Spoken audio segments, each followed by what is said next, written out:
Hey y'all, today we're gonna customize a button and I'll walk you through the steps one by one.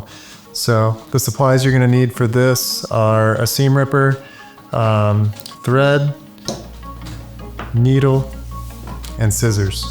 If you don't have a seam ripper, scissors can do the trick as well.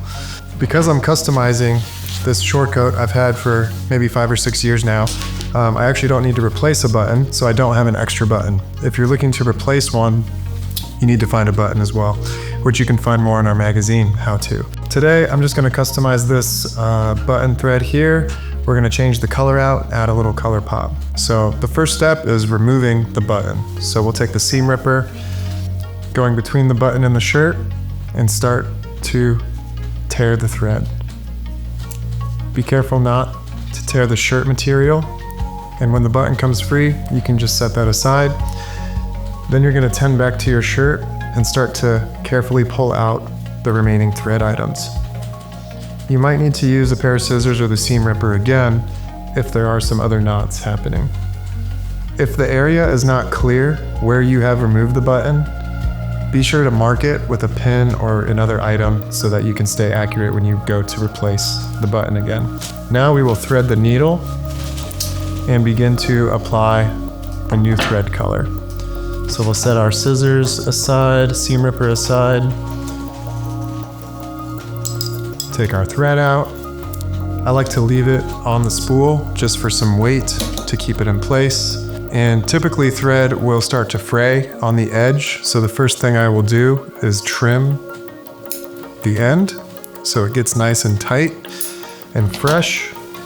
And a little trick that I like to do is even run it through my lips just to get it damp.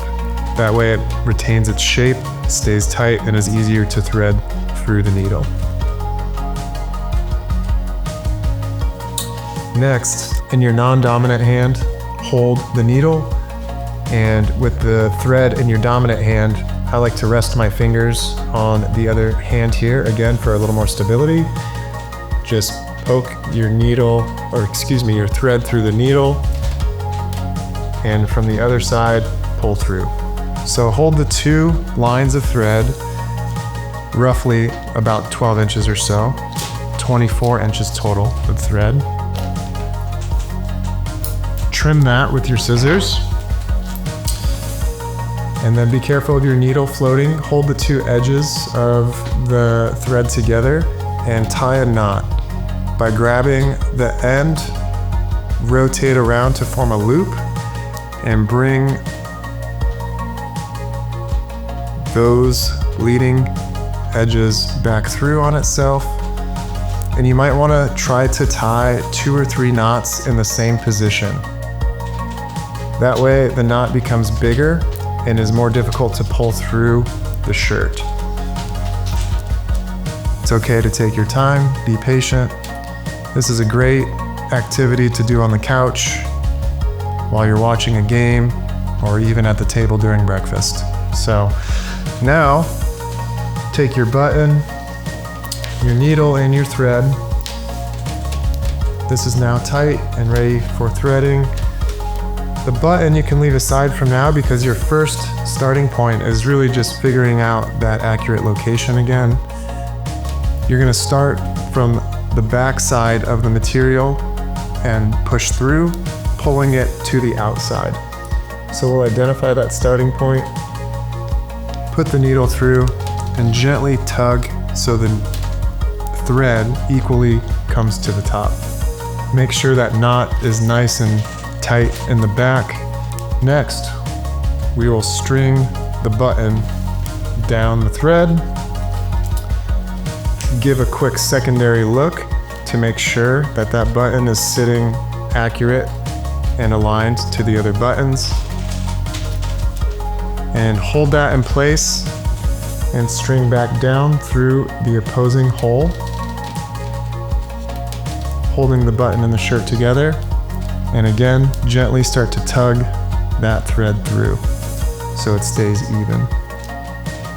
So now we have one thread through the button. I like to hold it there with my opposite hand just to keep it nice and taut.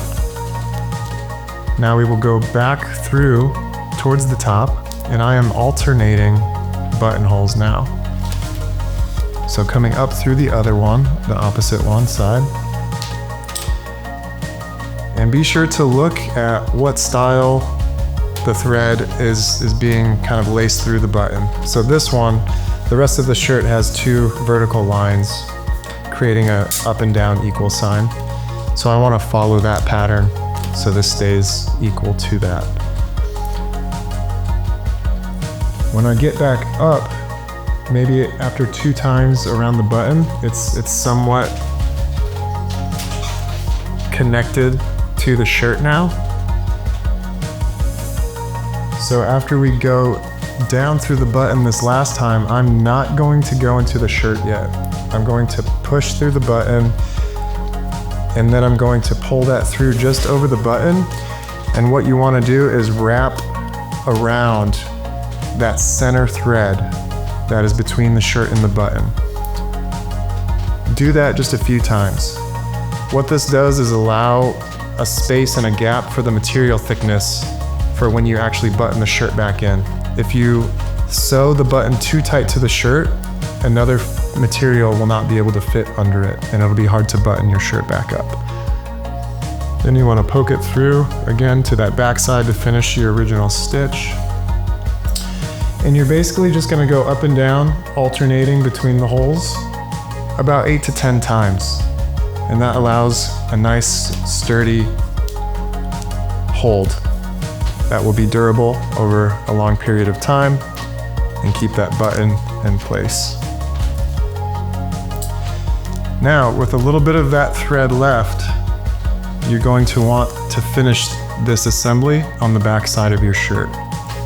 So you can see the clear 2 lines of that new attachment. And to finish, you're gonna flip the shirt over to the back side where you can see our little flecks of stitching. And you're going to tie a couple knots into the shirt. So you can grab a little bit of the backside material of the shirt, but try not to poke all the way into the front side. But mostly you wanna go and catch under those threaded lines that you created earlier. Be careful when you pull this through to not pull all the way. You want to leave a little bit of a loop behind, similar to when we tied the thread knot at the end of the needle. Then you bring the needle back around and pull through the loop and gently start to pull so that knot comes back to the shirt material. And you can even use your fingers to help make that as tight and flush as possible to the shirt. Now, repeat that step 2 or 3 times to create a solid knot that will stay tight over time.